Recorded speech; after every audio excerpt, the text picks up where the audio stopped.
I'd say they're trailblazers in a sense. They've done things for us that a lot of people couldn't do.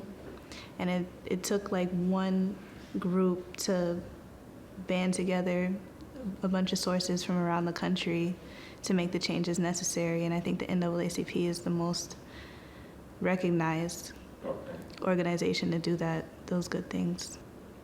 I guess getting the importance of civil rights out. We're still not exactly equal as Black people yet, and I don't think a lot of young people understand that. I mean, now it's coming to light with just in terms of police brutality and unfair wages and job opportunities, but it's like more than that. It's a lot of people don't understand the levels of impact that they could make change in.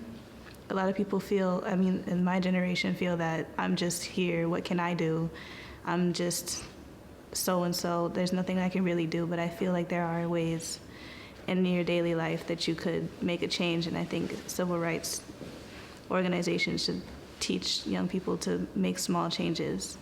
I feel if an organization could come to the front and preach to the young people that we're here, this is what you can do, then I feel a lot of more people could join. Because now with things like Black Lives Matter, it's become more of a social standing, and people can take the name but not know how to act with it.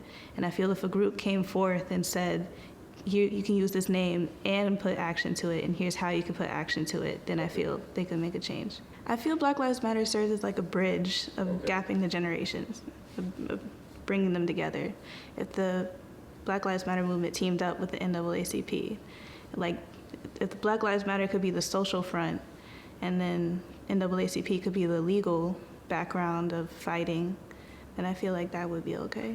I don't think they've done their best, to be honest. It's about transitioning with the times, and nowadays I'm a public relations major, and I know one of the big changes is social media, and NAACP doesn't have that big of a strong presence on social media, so I feel if there were other outlets that they could reach out instead of just college campuses, or they could reach out to high school kids. I know a lot of high school kids are passionate about what's going on in the world, or using other branches to kind of adapt and to still reach out to the kids.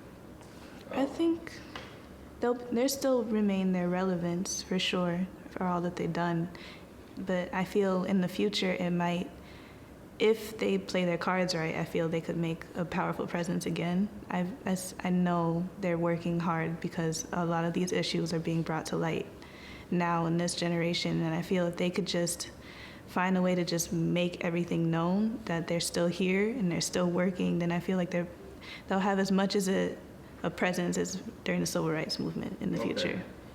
You can reach young people today by being more relevant on other platforms besides TV, learning how to adapt with the other forms that are coming out. Like, for example, a lot of freshmen in college don't have TVs because they prefer watching it on their computers through either Netflix or streaming it or going to Twitter and watching a live stream of their favorite show. I feel if the NAACP could have some kind of, they could take like the aspect of the Image Award and apply it to another platform, it would reach a lot more people. I would say to remember that nothing new is original. I would say that. A lot of things that are coming out about like societal issues like the treatment of Black people or the treatment of education or the treatment of women, everything has been done before in history. And the reason why we study history is to learn from our mistakes so we can do better. And a lot of people don't like that, or a lot of people don't recognize that everything's a pattern. So I would say just to think about what you do, because most likely it's been done before.